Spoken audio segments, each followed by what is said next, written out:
Bonjour, bienvenue dans la série sur la mécanique quantique.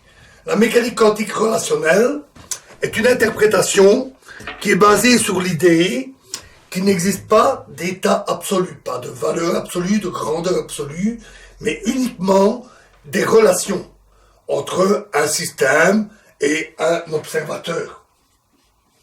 L'observateur étant au sens large un autre système quantique.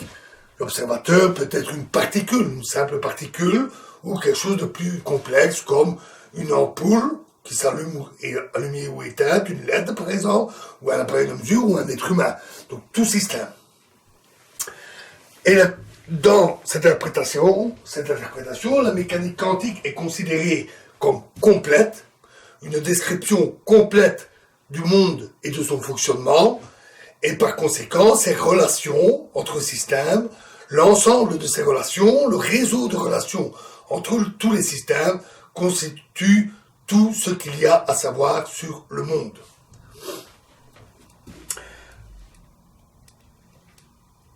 Lors d'une mesure, lorsque l'on effectue une mesure, un observateur effectue une mesure sur le système S. Donc, c'est une mesure au sens large, puisque ça peut être une simple particule qui interagit avec le système S. Celui-ci est décrit par une fonction donc psi, et l'on sait que lors de mesures, en tout cas pour des objets macroscopiques, on obtient des résultats définis. La mesure peut être une interaction de mesure de position, ou de toute autre grandeur qui va donner une certaine valeur Q. Cette valeur, obtenue lors de la mesure, lors de l'interaction, est appelée événement quantique. Notons que pour un autre observateur, le système et l'observateur considéré, donc pour un observateur O', qui observe S et O, l'interaction entre S et O conduit typiquement à un état quantique superposé. Et en particulier quand il s'agit de systèmes microscopiques. On voit là une contradiction qui est d'ailleurs à l'origine de l'idée de réduction, la contradiction entre le fait que pour O, l'événement quantique donne une mesure, une information sur S, alors que pour O', on a un état quantique superposé, et donc un ensemble de valeurs possibles, éventuelles, pour cette valeur. Ce qui veut dire que, de ce point de vue, un événement quantique peut avoir lieu et en même temps peut ne pas avoir lieu, ce qui semble contradictoire. Donc l'idée est de dire que, en fait, l'événement en soi n'est pas absolu. Ce qui existe, la seule chose qui existe, ce sont les relations O et S, entre O et S, ou les relations entre O' et SO. Et donc l'événement Q est lié à la relation. L'événement Q n'a de sens que vis-à-vis de la mesure de S par O. Donc l'événement Q n'existe que relativement à O, effectuant une mesure sur S.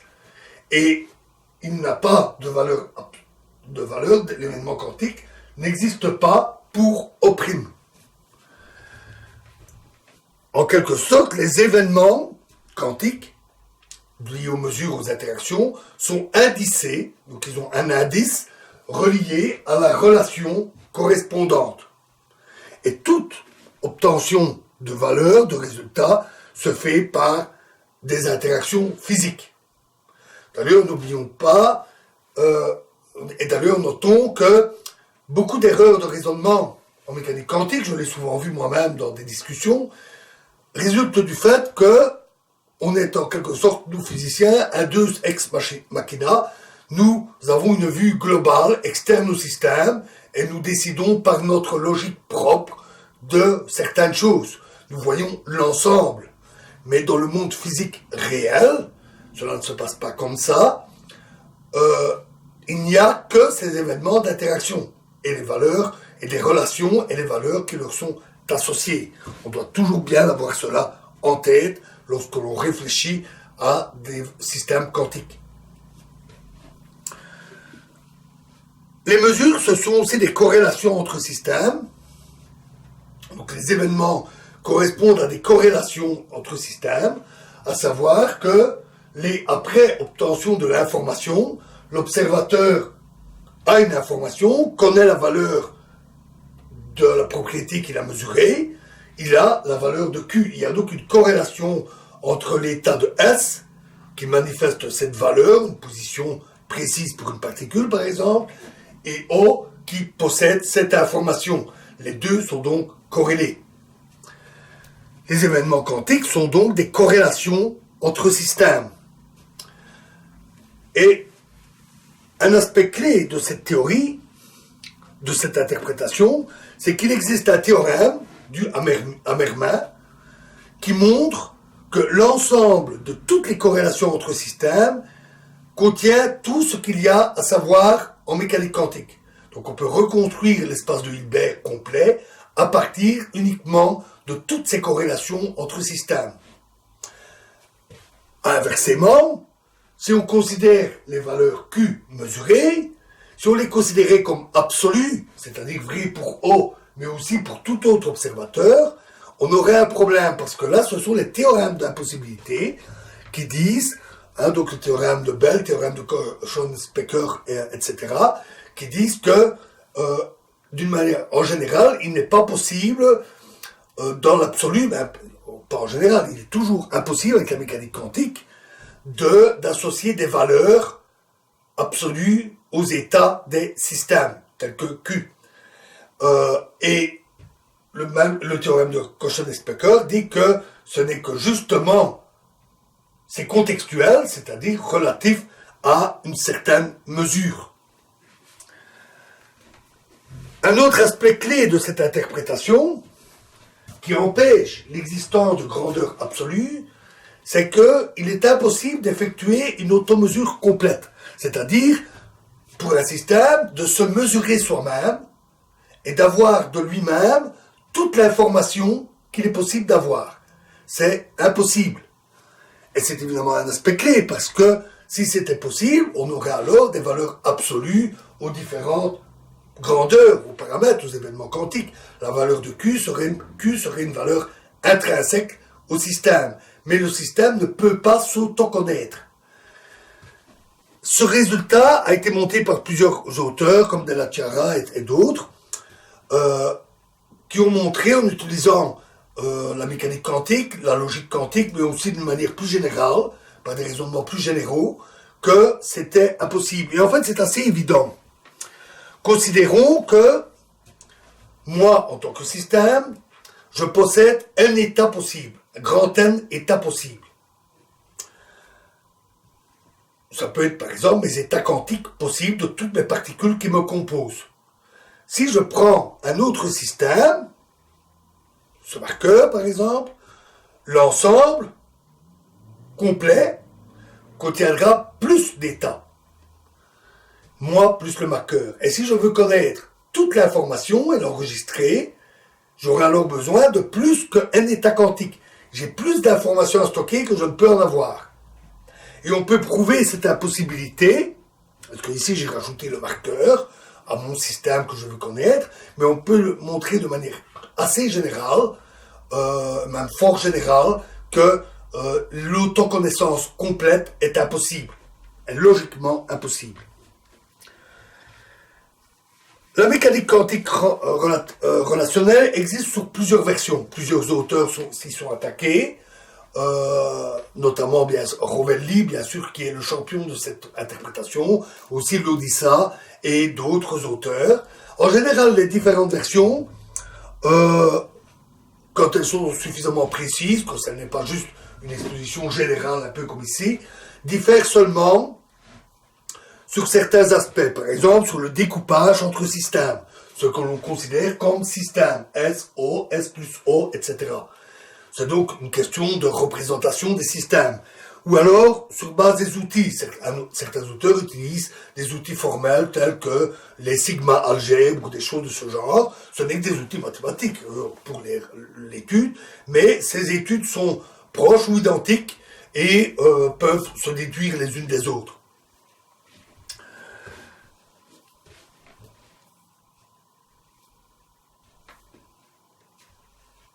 il y a aussi, nous l'avons vu, l'interprétation des états relatifs. Alors, relatif, relationnel, relativité, tout ça est un peu du même tonneau. On ne pouvait évidemment pas appeler la mécanique quantique relationnelle, on ne pouvait pas l'appeler mécanique quantique relativiste, parce qu'il y aurait eu une grosse confusion avec la mécanique quantique relativiste que nous avons vue, et qui est une théorie à part entière et non pas une interprétation.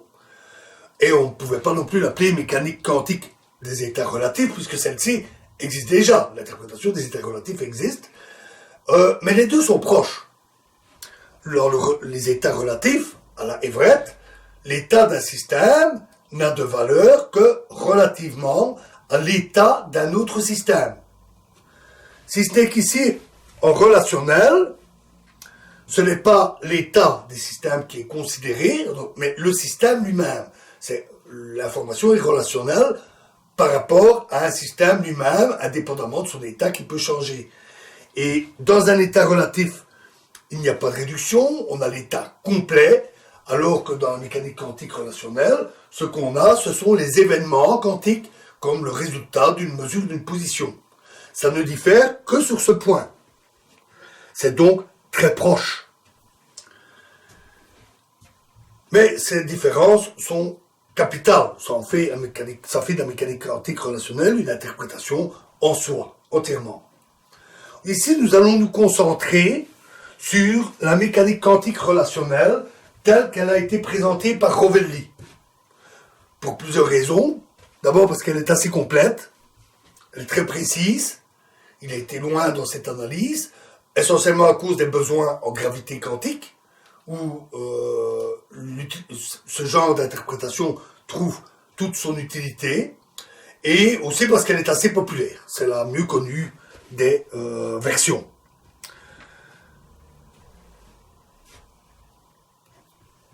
Quand on analyse des systèmes quantiques et qu'on essaye de les évaluer, de les décrire, tout ce qu'on a pour les décrire, pour les évaluer, la totalité de ce qu'on a, du système du monde entier, de l'univers entier, tout ne peut être obtenu que par la mesure. C'est la mesure et uniquement les mesures qui donnent des informations sur les systèmes. Mesures au sens large. Ça peut être des mesures au sens où on entend faire une mesure, ça peut être des observations ou simplement des interactions entre les systèmes. La mesure donne des informations, et c'est vrai en tous sens, pas seulement en mécanique quantique, même en mécanique classique. Par exemple, si je dis, ce ballon que je tiens est rond et vert.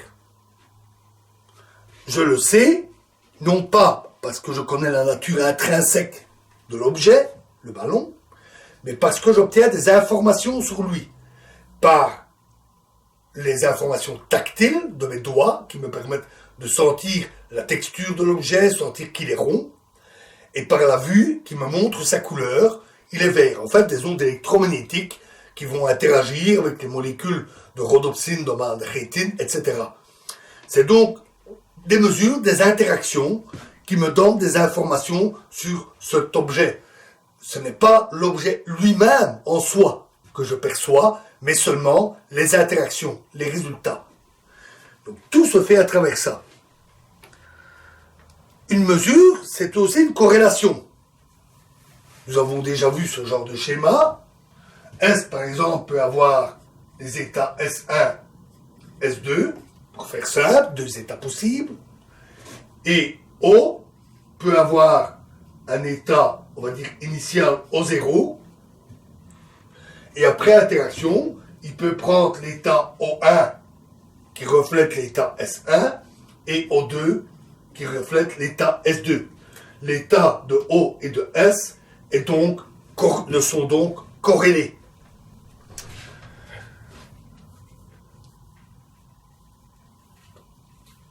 Alors, dire qu'on n'a que les mesures semble être une approche positiviste. En fait, on peut garder le réalisme. C'est le réalisme pragmatique dont nous avions parlé. L'information qu'on obtient, les mesures qu'on obtient, c'est sur quelque chose. Le ballon vert que je tiens, que je décris, existe. ce marqueur rouge que je tiens, j'en ai des informations sur lui que par mes sens, à travers les nerfs, le système nerveux, le cerveau, mais je considère que ce marqueur existe bien. Et toute l'information que j'ai sur lui me permet de décrire cet objet, et c'est l'information sur cet objet réel. Donc le réalisme est tout à fait possible, même dans une vue relationnelle.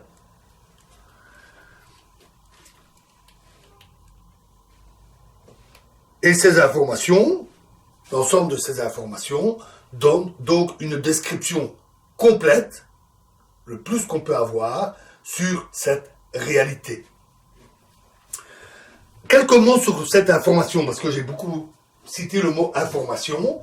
On parle ici d'information, non pas au sens entendre des informations à la télé, mais plutôt dans le sens information au sens de la théorie de l'information, ce qu'on appelle l'information de Shannon, qui l'a formalisée. C'est une information qui est indépendante de tout canal de transfert, on ne décrit pas le canal, ni de son stockage. On ne précise pas comment l'information est stockée. Seule l'information en soi est considérée. Cette information qui décrit le nombre d'états que peut prendre un système et l'état bien précis observé lors d'une mesure qui donne une information, cette information a le même sens que celui que nous avons utilisé en physique statistique, où l'information était donnée par la probabilité thermodynamique qui donne le nombre de micro-états correspondant à un état macroscopique donné. C'est le même sens. C'est une information théorique qu'on pourrait traduire par des bits d'information. Elle ne nécessite pas d'ordinateur. Cette information, on ne nécessite pas d'être humain. Pour le dire comme le dit Rovelli, si mon marqueur est posé sur la table, il pointe dans une certaine direction. La direction dans laquelle pointe ce marqueur est une information. Le marqueur possède cette information en lui. Et je n'ai pas besoin de l'observer pour le savoir. Je n'ai pas besoin de mesurer mon marqueur pour que cette information existe. Elle ne dépend pas de moi, en tant qu'humain. Si je l'observe, j'acquiers cette information, je sais qu'il pointait dans cette direction-là. Mais j'acquiers l'information, par la mesure, j'acquiers une information qui existait et que je n'ai fait qu'extraire.